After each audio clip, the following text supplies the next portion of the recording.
Quisiera ser menos complicado y más comprendido. Que el público entienda más claro lo que escribo y digo. Sí. Quisiera ser menos complicado y más comprendido. Que el público entienda más claro lo que escribo y digo. Pero es que el tímpano de mi oído ya está afligido de tanto escuchar mediocres letras faltas de sentido. Quisiera volver a nacer, ser más niño otra vez. No preocuparme por el mal que estoy por conocer. Para no ver a mis familiares fallecer. Y no entender a un mundo que le concede poder. Para solo quejarme cuando siente hambre. Cuando siente miedo, refugiarme a los brazos de alguien. Solo jugar, reír sin pensar en sobrevivir. Inocente del mundo vil, solo ser feliz. Quisiera ser un ave y nadar en los cielos. Volar sobre los mares, meditar en rascacielos. Quisiera ser la llovizna, suave riego en suelos. Que haga crecer frutos en desiertos y en fríos cielos. Quisiera ser árbol frondoso, fuerte raíz en grama. Que de color de mis ojos pinten todas sus ramas. Que sobre mi pie compongan poetas que declaman. Líricas que aclaman respeto y no solo fama. Quisiera ir al pasado y ver rectificados errores cometidos que hoy en día me cuestan. Hablamos de tareas de enfermería independiente, tiene que ver con aquellas actividades que nosotros podemos hacer sin que nadie nos diga que las tenemos que hacer. Ajá. O sea, que no hay una indicación de por medio. Obviamente tu supervisor o tu jefe te puede decir porque te olvidaste hacer algo, pero no porque vos no sabés que las tenés que hacer, ¿sí? Ajá. Como por ejemplo el baño del paciente. El baño del paciente o el confort del paciente es una actividad independiente. Yo no necesito que el médico me indique que le tengo que hacer un baño al paciente. Lo que sí puede estar indicado en el confort es que el paciente no se la movilice, se lo baña así, se lo baña así, ¿sí? Esas cosas. Ahora, ¿qué pasa con el paciente de salud mental? Primero que la mayoría de los pacientes de salud mental en la internación son independientes, ellos de por sí no requieren de dependencia total. Sí requieren de la atención de enfermería en el acompañamiento en estas pequeñas cosas, ¿no? En el estar atento que no descuide su higiene, no descuide su alimentación. Ejemplo, ¿sí? Yo te voy a hablar desde mi ejemplo. Yo no soy especialista en salud mental. Yo le encuentro sentido a un montón de cosas en la atención con el paciente cuando empiezo a dar la materia de salud mental. Y yo desde ahí me armo incluso de muchísima autonomía e independencia en la atención.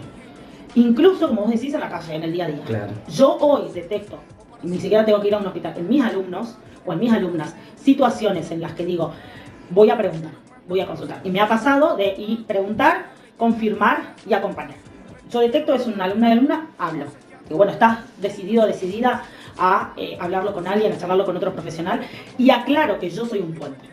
Aclaro que yo no puedo, porque yo sí no tengo las herramientas para acompañar en una, por ejemplo, violación o abuso o en violencia. Pero sí puedo ser un puente y decir, mira, me averigué en tal lugar, me dijeron que hable con tal persona, te acompaño, hablo con esa persona. Eso es completamente independiente, no necesito ni el permiso acá de la institución, ni necesito que el médico me dé una orden para ir yo a ese lugar. Pero pasa de nuestra parte saber esas cosas. ¿Qué herramientas tenemos como ciudadanos, como personas en una provincia? ¿Qué respuestas hay a nivel provincial, a nivel nacional, públicas, privadas? Si se atiende con... O sea, todas esas cosas, incluso las tenemos que saber como enfermeros, pero también como, yo creo que también como personas. La comunicación con el paciente. Nadie te puede prohibir lo que vos podés llegar a comunicar. No a comunicar, sino a conversar con tu paciente. Siempre es propicio tener en cuenta y respetar los mismos principios que para un procedimiento físico invasivo, porque esto también es invasivo y es muy personal. Invade la intimidad del paciente, entonces, respetando ese principio de preservar la intimidad del paciente, un lugar adecuado, donde el paciente se sienta cómodo y libre de enjuiciamiento, con la escucha activa, atenta, abrir el canal de comunicación y permitir que el paciente se sienta cómodo para otorgarnos la información que nosotros precisamos recolectar. Segundo, respetar el derecho a la privacidad del paciente y lo que sea que recolectemos de información lo utilicemos de manera objetiva, diplomática, sin revelar, o sea, teniendo en cuenta solo datos puntuales y no sociales de la persona. O sea, eso nos va a servir para valorar a nosotros el entorno social, pero no para registrar. Para registrar nosotros vamos a tener en cuenta ciertos aspectos nada más. Puede llegar a valorar el grado de dificultad que la persona está teniendo para resolver sus cuestiones o que le está llevando a tener ciertas complicaciones que es por lo que accede a la consulta. O por ahí nos puede identificar y nosotros somos ese canal para encauzar cómo. Mediante la recolección de datos vamos a ir valorando esas cuestiones encauzando en un patrón y redireccionando hacia lo que podemos llegar a sugerir que cambien sus hábitos, en su estilo de vida. Primero que nada. Segundo, si la alteración de esta persona, de esta salud mental de esta persona se está viendo afectada, pueden haber manifestaciones que son muy evidentes que nosotros podemos apreciar a simple vista, podemos escuchar al hablar, podemos ver expresiones físicas, repetición de ideas y todas esas cosas que por ahí uno no se da cuenta cuando está padeciendo, porque no encuentra dificultad al expresarse o porque solamente no entiende que eso pueda ser algo que no es normal. Bueno, particularmente yo cada vez que estoy en contacto con una persona y sobre todo en mi rol de profesional, intento mirar a un otro, a ese usuario, a esa persona, incluso a veces un ser querido, como no solamente del aspecto biológico, sino también como un individuo biopsicosocial. Nosotros los profesionales de la salud nos enfocamos muchas veces solamente en la parte biológica, en la dolencia física, pero hay una parte psicológica y también una parte social que hace al individuo y que eso modifica y altera su estado de salud o enfermedad. A mí me ha tocado acompañar a personas con este tipo de problemáticas y tenemos que tener en cuenta o valorar mucho. Una cosa es mirar, siempre decimos, y otra cosa es observar. Y la persona que tiene un pensamiento suicida, esto es un proceso, o sea, es una seguidilla de situaciones que llevan o desembocan en esta situación de querer quitarse la vida. A mí me parece importante poder resaltar la posibilidad de que si nos encontramos con una persona que nosotros creemos que fue modificando su actitud o su accionar, que nos llame la atención, no dejar pasar. Hay veces que no nos encontramos con herramientas o que no nos sentimos capacitados como para poder abordar una situación así, y entonces acudir a profesionales o a personas que están capacitadas y comentar qué fue o qué es lo que a él les lleva a eso. Y generalmente cuando uno llega a esta situación de querer quitarse la vida es porque no tiene ningún tipo de proyecto vital, llamamos desde la teoría. El proyecto vital, todos necesitamos de algo o alguien por quien seguir viviendo. No sé, el que está escuchando esto o vos tendrás un proyecto a corto, mediano y largo plazo. Yo tengo el mío, todos tenemos algo por el cual nos levantamos. La persona que está en un proceso, en una situación de tentativas, digamos, o intentos de suicidio, es porque perdió su proyecto vital. Yo como profesional de la salud y también de la salud mental me enfocaría y me gustaría indagar y acompañar y decir, algo tenés que tener por el cual seguir. Hay veces que encontramos personas que deciden seguir por sus hijos, por sus padres.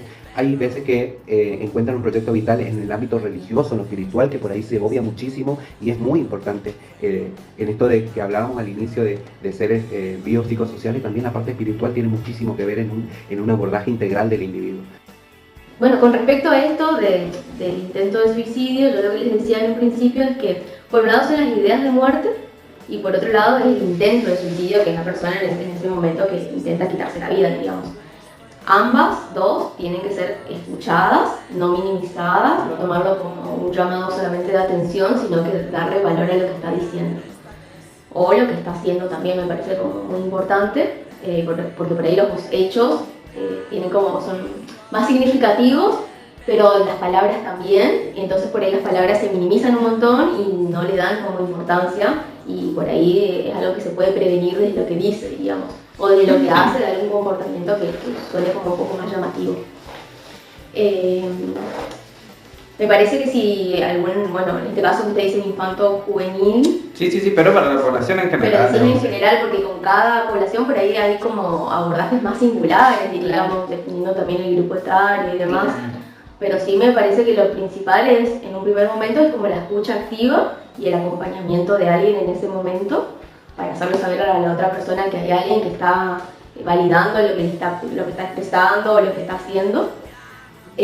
Más que nada cuando aparecen las ideas de muerte, porque se entiende que cuando hay un intento de suicidio es cuando hay una conducta donde una persona intenta quitarse la vida por cualquiera fuera de los métodos.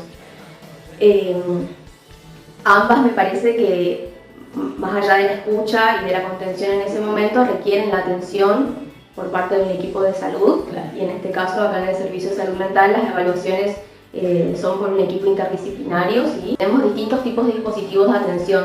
Está el dispositivo de admisión, que atiende de 8 a 16 horas, donde atienden equipos interdisciplinarios, la demanda espontánea.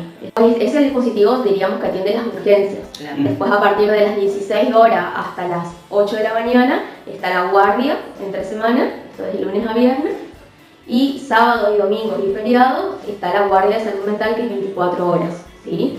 También en todos estos dispositivos son atendidos por equipos interdisciplinarios. Casi siempre a un paciente se le asigna un equipo, que es lo que ustedes escucharon. Sí. Cuando ingresa a internación, durante el proceso de internación tiene un médico, un psicólogo, un trabajador social y un enfermero a quienes Quería decir esto, ¿no? Que el interés por la salud mental tiene que ser de todos, no importa si perteneces a la salud o si te dedicas a otra cosa, o sea. Y ahí es donde creo que fallamos mucho, porque la verdad es que por lo general las personas no saben a dónde tienen que dirigirse o con quién tienen que hablar si encuentran, vamos a otra escuela, salgamos de salud, de la escuela de salud pública, que igual creo que a lo mejor muchos docentes no saben a dónde tienen que dirigirse si tienen un alumno o una alumna que sufre abuso, violencia, intento de suicidio. Yo creo que les pasa a muchos docentes, que no los culpo, digo, como yo hasta el año, no sé, 2018 creo que fue, hasta el 2018 que me ingreso a salud mental tampoco era de mi interés. Entonces, digo, no los culpo, hay un desinterés, no los culpo, hay un desinterés general. Como lo hay en salud, lo hay en los otros equipos. Vos vas a una escuela, y eso que las escuelas tienen, no sé si es ordenanza, resolución, decreto, no me acuerdo cuál es el instrumento legal, pero ellos tienen la obligación de notificar incluso ante las autoridades. En mi época de estudiante, sabía, o sea, cuando me tocó hacer entrevistas por el funcionamiento de la sala de primeros auxilios, la directora de este centro de APS me supo comunicar que sí existía una red de contención, si se quiere, donde se articula el trabajo de una sala que cuente con un servicio de psicología y a la vez se articula con el servicio de salud mental del Hospital Ferrando. Ahora, la barrera no está ahí, la barrera está en el poder acceder a la primera consulta que te dé el camino. Y quizás antes, el poder romper con el tabú de que la persona que necesite contención psicológica está loco, que yo no estoy loco, que esa marginación que existió siempre hacia la salud mental. Uno puede estar o sentirse incapaz de resolver cierta situación y le puede provocar tanto hostigamiento y una especie de ahogamiento, si se quiere, porque no tiene la forma ni las herramientas para solucionar, pero tampoco cuenta con la información ni con la aceptación cultural, si se quiere, de que se puede acceder a este servicio de salud y la salud mental puede ser tratada como cualquier patología que se atiende en un centro de salud, en cualquier lugar. Hay una barrera enorme que cruzar y una educación importante que implantar en nuestras generaciones nuevas y en las generaciones que estamos, porque todavía existe esa barrera. Mira, para serte sincero, sé que existen, pero no los conozco en profundidad. Si a mí me sucediera hoy algo en relación a esta problemática de salud, yo acudiría al servicio de salud mental. Conozco por experiencia de gente conocida, digamos, o familiares de conocidos, que ante una situación así acompañaron a esa persona que está en esa situación de crisis al área de salud mental del Hospital Ferrando, que es una institución que está capacitada para contener y para acompañar esta crisis, digamos, de salud de enfermedad que está padeciendo la persona. Pero exactamente no conozco con exactitud los protocolos a seguir. Pasos a seguir. Bueno, acá el servicio de salud mental es como al estar dentro del hospital, que es el sector donde más consultas recibe, diríamos, o derivaciones, tenemos la atención. Después está el dispositivo de Barranqueras, que hay 3 dispositivos, está el Hospital Eva Perón, La Lomita, que es un centro de salud mental, y el dispositivo Sisma, que los 3 tienen equipos interdisciplinarios. Después en Fontana también está el Hospital Fleita, que también tiene el área de salud mental. Después está en el Juan Bautista Alberdi, en el barrio, está el CEPLA, que está en el barrio Toba, está ahí. Bien, sí. Y bueno, después el que les dije fue el Sisma. Y después en el interior también hay, como poder transmitir a otros, de que hay un servicio de salud mental que atiende 24 horas y que ante un intento de suicidio con una razón o ideas de muerte, habla de primero. Sí. Hay veces que si hay una situación de urgencia, por ahí, como acá hay guardia 24 horas, los primeros seguimientos se hacen acá, pero cuando se requiere ya la derivación, porque el tratamiento puede seguir de manera ambulatoria o se puede coordinar otra cosa, ahí sí se trata de articular por área programática, pero más que nada para que le facilite a la persona Claro, por su más que nada. el acceso. Sí, O por ejemplo, hay centros de salud que tienen psicólogos, pero no la atención de un psiquiatra, entonces por ahí el psicólogo sugerimos que vaya, no sé, al centro de salud Villa Libertad, pero que venga acá a atenderse con un psiquiatra si lo requiere, digamos. Perfecto.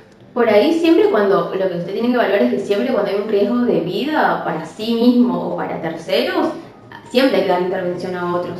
Más si se trata de niños y adolescentes, cuando es de adultos también, o sea, acá por ejemplo ingresan personas en internación cuando hay un riesgo para sí o un riesgo para terceros, que hay veces que la persona no está viendo ese riesgo para sí, entonces el equipo de salud mental evalúa eso y también pueden inclusive acceder a las internaciones involuntarias, porque en ese momento su juicio no está conservado como para poder tomar esa decisión y la ley de salud mental lo avala, digamos. Pero bueno, esto por ahí uno puede tener una escucha activa, pero no sentirse como muy capacitado en la temática, y esto de sugerirle que hay alguien, un equipo profesional que puede escuchar, que puede intervenir en ese momento y demás, ya es ofrecerle otro espacio. Claro. Y no cerrar la puerta de, bueno, ya va a pasar. Claro. Sí, está lo que es la guardia remota de salud mental, que tienen 24 horas, tienen 2 horarios de 8 a 20 y después tienen de 20 a 8 de la mañana, que ahí pueden llamar las personas por cualquier tipo de consulta que tengan con referencia a salud mental, o bueno, esto también, si aparece la idea de muerte, el intento de suicidio, pueden llamar en esos momentos, pero ante alguna situación que no sé, por ejemplo, pase en algún domicilio, en alguna institución donde una persona intenta quitarse la vida, pueden llamar al 107, al 911 directamente para la intervención de la ambulancia y de la policía de última en el caso de que lo requiera. No, ni sí, ni no, ni no sé. Depende, diría yo. A mí me parece que son una herramienta no vital, no indispensable, son una herramienta de la época, ¿sí? Me parece que tiene que ver mucho el contexto histórico, incluso el contexto histórico-tecnológico, ¿sí? En el que nos encontramos. En donde, como yo te comentaba el otro día, me parece que en muchas cosas quedamos atrás si no tenemos. No me parece indispensable porque hay personas que laburan, que trabajan, que viven sin eso y lo pueden seguir haciendo. Sí me parece que en los niños y en los adolescentes puede estar pero regulado, ¿sí? El tema de las redes sociales, ¿no? Que él estaba compartiendo por WhatsApp y por Instagram también, que son dos lugares que por ahí no tienen mucha seguridad. Que eso lo puede abrir cualquiera y que además cualquiera puede agarrar una captura de pantalla y mandar lo que él está mandando, ¿no? Entonces hablábamos de esas dos cosas. Pero no obstante, por esos dos lugares, él interactúa, él investiga, él trabaja, él hace cosas, le mandan cosas a sus docentes, su compañero. Por ejemplo, ayer tuve una convivencia y les mandaban un enlace para que desde Instagram accedan a fotos que se habían sacado y de cosas.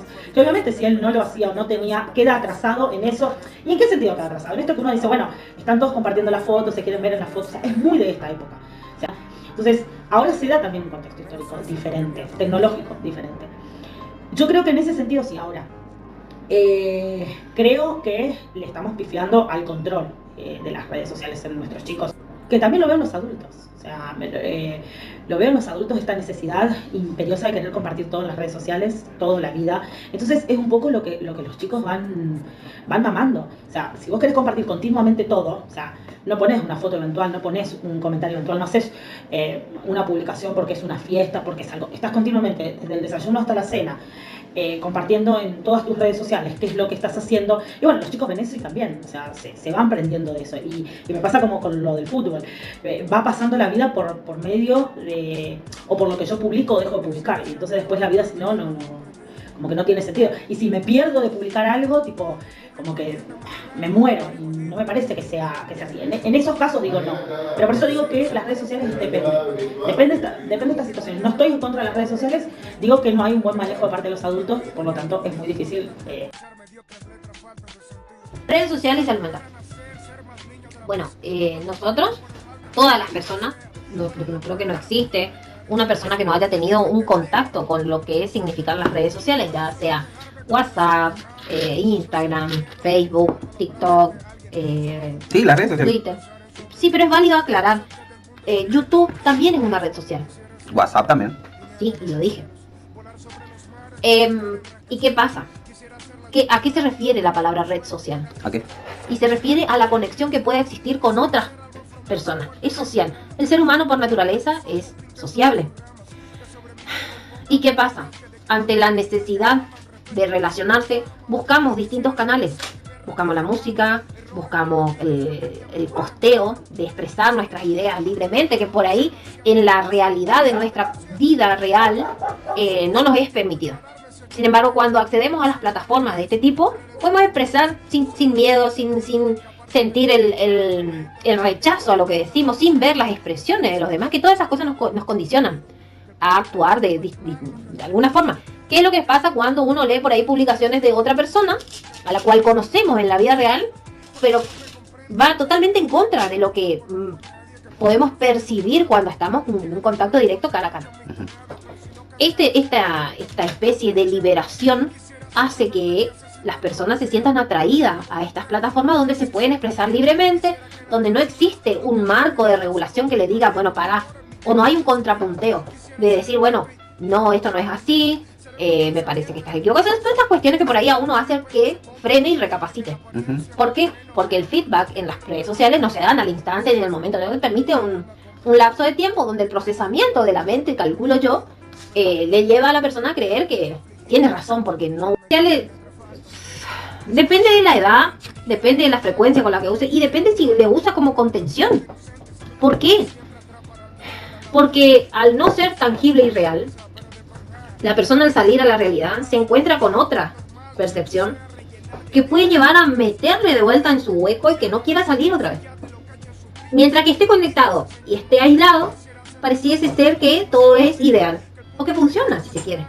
No digo que sea una mala herramienta, solo que una herramienta tan potenciada como es el internet y las redes sociales, donde hay una carga excesiva de información, si uno no cuenta con la capacidad de seleccionar lo que lee, seleccionar el lugar donde busca la información, puede ser perjudicial.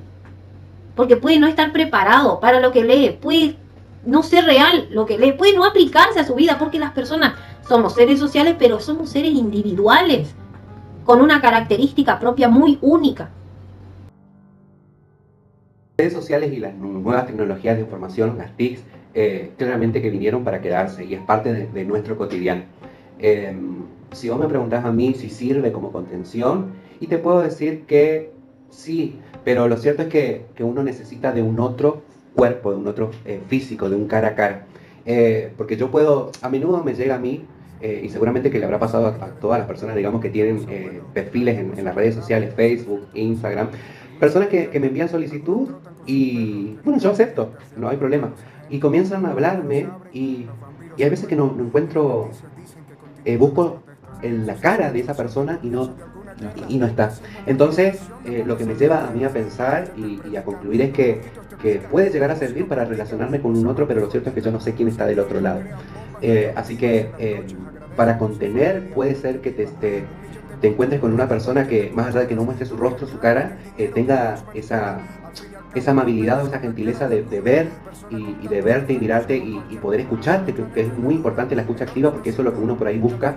Y hay otros que te pueden tirar mucho más al fondo de lo que estás, digamos, depende de quién te encuentres, digamos. O sea, para mí lo ideal sería un cara a cara para poder contener a un otro en una situación así. Las redes sociales también son un medio de expresión y de comunicar al otro muchas veces lo que pasa, diríamos. Hay personas que ni siquiera comunican a quienes están al lado, pero por la red social sí lo hacen saber, sí, diríamos. Y por ahí me parece que muchos lo utilizan como medio no solamente de expresión, sino también de desahogo, sería. De desahogo, de encontrar a otros.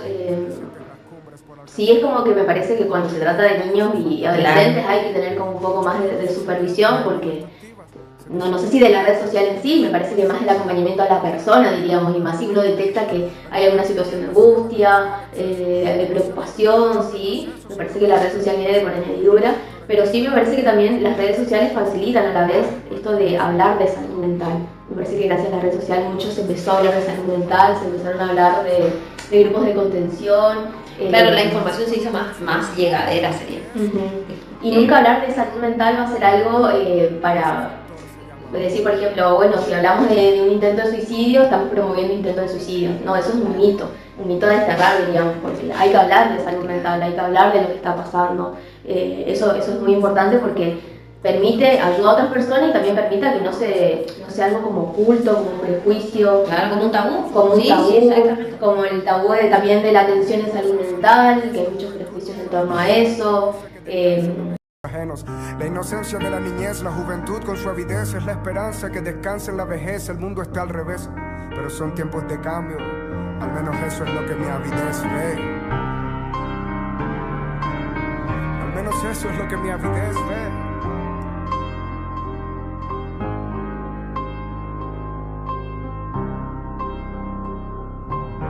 Al menos eso es lo que mi avidez ve.